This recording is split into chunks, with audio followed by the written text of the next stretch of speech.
I recently finished Final Fantasy XVI, and honestly, it was pretty bad. That might be a controversial opinion, and before I get into why I felt this way, I should at least explain that I'm not really the biggest Final Fantasy fan. For example, I did play bits of 7, 8, and 9 when I was very young, and I played quite a bit of 10 around that same time, but I don't really know how I would feel about any of those games now, since it's been so long. I barely played any of the first 6, never played 12, tried to play 13 and gave up after about 5 hours. I did complete Final Fantasy XV, and honestly I think it might be one of my least favorite games of the 2010s. I have not played any of the Final Fantasy VII Remake series yet because I want to go back and actually play the original game first, and I've never played any of those online games, 11 or 14. But that's not to say that I dislike Final Fantasy as a brand. So I say all of this to you to let you know that I really tried to approach this game fresh, without any preconceptions about what Final Fantasy should be coloring my judgment. And while I don't think this game is as bad as Final Fantasy XV, which clearly had a lot of production issues and still managed to feel half-baked, even with all of those updates they released for it, 16 still feels very underwhelming. If the graphics weren't as good, and you told me that this game came out in 2010, I honestly might believe you, because outside of a handful of sequences, this game feels incredibly behind the times for an action title or RPG. But let's try to start out with some positives. The art direction is pretty solid. I think it's a lot more focused than some other entries in the series. Soundtrack is also pretty good, although unfortunately there are several tracks that play in battles way too often, and I was kind of tired of hearing them by the end of the game. I think there needed to be a bit more variety with the battle tracks. And I think there was a pretty solid effort put into the game's localization to have characters speak in a manner that felt authentically medieval fantasy, if you want to call it that. And a special shout out to Clive's English voice actor, who hit pretty much every single emotional beat when the script needed him to. I think his performance went a long way towards making his character likable at times. But that's pretty much all that I can say as far as positives right now, because as an action game, this game just falls really flat. As an RPG, I don't think it really works at all. I don't even know if it's right to call this an RPG, although I'm sure they've used that term for marketing. The side quests are some of the worst that I have seen in any game in quite some time, and exploring both the wide open areas and the linear levels, there's just nothing to it. There is really no level design in this game. You are just walking in straight lines through hallways and doing very boring fights everywhere that you go. And while the story does have some interesting themes or plot points that could have worked if they were explored properly, it all falls apart. It lets me down everywhere that it can. It becomes a soupy mess by the end. But right now we're going to focus on combat, because that's really the biggest issue that I had. It was the first red flag in this game. The combat was too simple when it started, and it really didn't get that much more complicated. Overall, the combat is simply too mundane. There's not much going on. Clive does not have a terribly large suite of moves that he can use to keep combat interesting. When you're fighting enemies, you're just going to do a lot of the same sword attacks over and over again. You've got a 4-hit combo. You'll lunge, maybe do that dive attack. There's not much of an aerial game. A lot of the enemies are also very passive, to the point where it just doesn't feel possible to lose a fight against regular enemies in this game. So they tried to up the challenge by having a lot of foes who start out as bosses and then become regular enemies, that sort of thing. These guys all have stagger bars, which means that they can't really be knocked around as easily, and you have to hack away at them to lower the stagger bar before you can really do any serious damage, and that just causes these fights to feel really spongy. These enemies have way too much health, you have a limited pool of attacks, so you're just going to do them over and over again. You're going to have to deplete the stagger bar multiple times before these opponents are finally finished. And that's sort of where the other major element of the combat comes in, the iconic abilities. These are special powers. You might find them in RPGs like Dragon Age or Xenoblade because it's a big move that recharges on a cooldown. And you have a couple of these at your disposal when you're in a fight. These are not a bad idea, but they become really the only way that you can deal significant damage to opponents, and the entire game becomes one of waiting. I don't feel like I'm playing something like Xenoblade. I actually feel like I'm playing Platinum Games' Teenage Mutant Ninja Turtle game, where I'm doing minuscule amounts of damage and I'm just waiting for my impactful abilities to recharge. So high-level gameplay pretty much revolves around spamming all of these iconic abilities in the right order, and then just waiting around for them to recharge, which isn't particularly interesting, because a lot of these opponents have a fairly limited pool of moves they can do. It's only in the last few hours of the game that these enemies and bosses felt like a genuine threat. They were a lot more aggressive.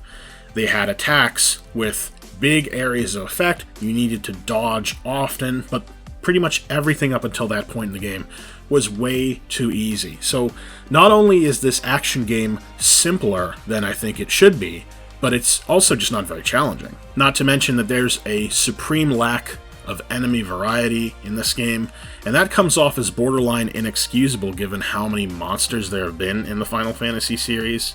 No matter where you are in the game, where you are in the story, you're going to be fighting a lot of the same wolves, spiders, bees, guys with swords, and they all just feel interchangeable. They lack anything interesting. And then anytime you do fight an enemy that is somewhat distinctive, you can be sure that it's going to be recycled over and over again throughout the game, to the point where it stops being interesting. I think there was a lot of hype going into this game because they got a Devil May Cry designer on board for the combat, but it's just not that flashy, except for a few set pieces, and I get the sense that they were really hoping these set pieces were going to deliver on the flashy elements, while the rest of the combat was very grounded and kind of flat in that sense. And yeah, some of these moments, they have a lot of fights with QuickTime events and stuff, but they aren't really that hype.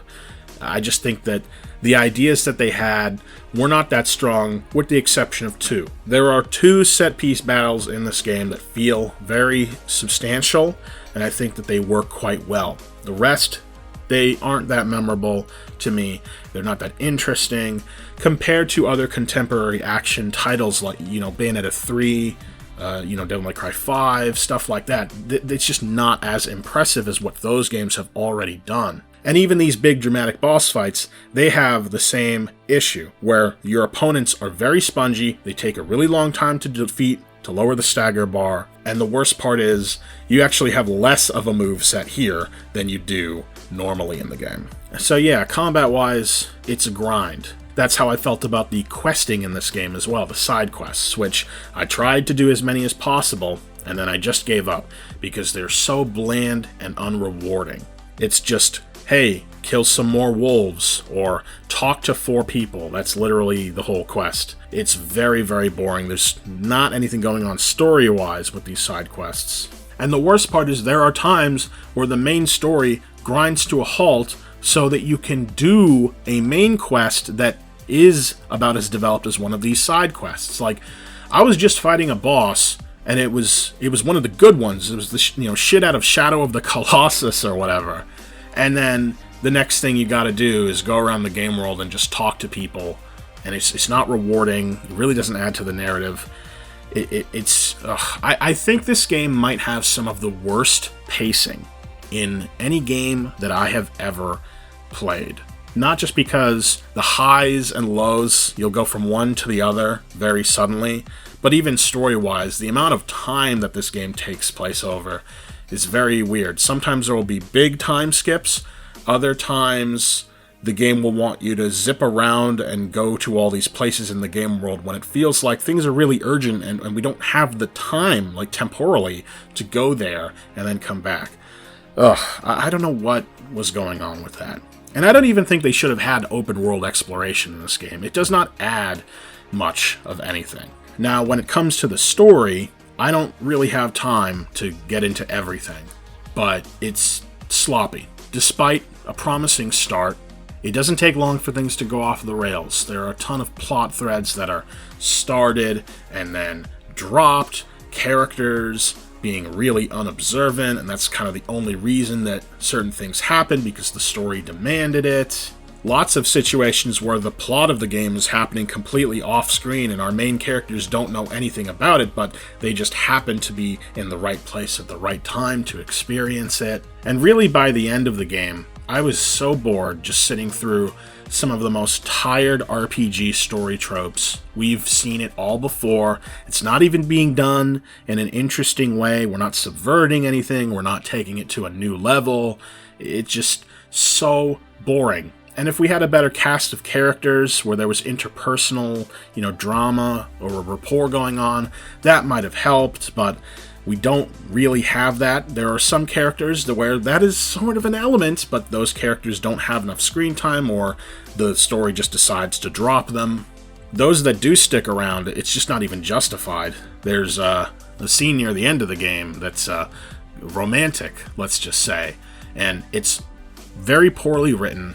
I was just laughing. These characters have had almost no chemistry the entire game, despite how much emphasis was put on this character in the early parts of the game. They're very passive throughout most of it. It's just, there's nothing going on, and we have this whole romantic scene that feels totally unearned. It was very, very bad. Oh my gosh, yeah, that's going to stick with me for a little while. I'm going to be completely honest here. There is enough going on in Final Fantasy XVI that I really could make a full-length review detailing how I feel about it. But I can't commit to a project like that right now, because I have a lot of other ideas that I would want to give priority to.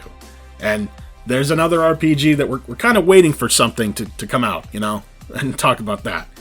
But I figured I would put this video out because I want to get the ball rolling. I want to throw that idea out there. Would people be interested in seeing a more in-depth video on Final Fantasy XVI? Not to mention that around the time I was finishing the game, Square Enix reported that Final Fantasy XVI thus far has not met their sales expectations. While initial sales were good, they fell off several months after launch. The game has sold about 3 million copies right now, I believe, but that is not something that they're satisfied with. And I'm not terribly surprised by that, because I think there's a couple reasons for the issues. Square Enix, once again, spending boatloads of money on projects that don't seem to have the oversight that they demand. And then on top of that, they release the game on PlayStation 5 and nothing else, which is going to limit your sales. I don't know why you would do that with one of your more expensive titles. I truly feel that this game might have only been made out of obligation, because the other teams at Square Enix were going to be busy working on the Final Fantasy VII Remake games, maybe a little Kingdom Hearts in there as well. They didn't want too big of a gap before the next mainline entry. And we got one, but it feels insignificant. It feels underwhelming. And I couldn't help but wonder, if this was released and it wasn't even called Final Fantasy, would people have cared? Would people have been excited? Would people have liked it as much? Because I'm just not seeing the hype. And there was hype for this. I thought that it was going to be a better game. I went into it expecting a better experience, because for some people this was Game of the Year. I even started reaching out to people who I knew had the game at launch. And they pretty much all told me, yeah, I thought it was really good when it first came out, but upon reflection, or trying to do a New Game Plus run or something, I realized that it wasn't actually that great. So, I don't know what happened here. And I'll just leave things off by saying that this is not the worst game in the world or anything like that. I'm passionate about it because I think that this is just very aggressively middle of the road. This is really teetering in mediocrity. And I just don't like to see that coming from one of the biggest companies. They have huge budgets, they've got a lot of talent under their belts, and this is an instance where you have to try harder. You're marketing this as a Final Fantasy game, and that's a series that was known for redefining the RPG format, and you could say pushing things forward for gaming as a whole. But when I look at something like this, I don't see that innovation. I don't see anything close to it. I just see really tired formulas that need to be shaken up desperately. maybe I'm missing something here. Feel free to let me know. It's fine if you disagree with me. Maybe you got more out of this game than I did. But I really just feel like compared to so many other action games and RPGs that I've played in the last several years, they've all done it better than this game. And of course, let me know if you think that a full-length Final Fantasy XVI review would be interesting. Of course, I'll go back and replay the game before I do that review. It's not going to be coming anytime soon, but let me know how you feel in the comments. And thanks for watching.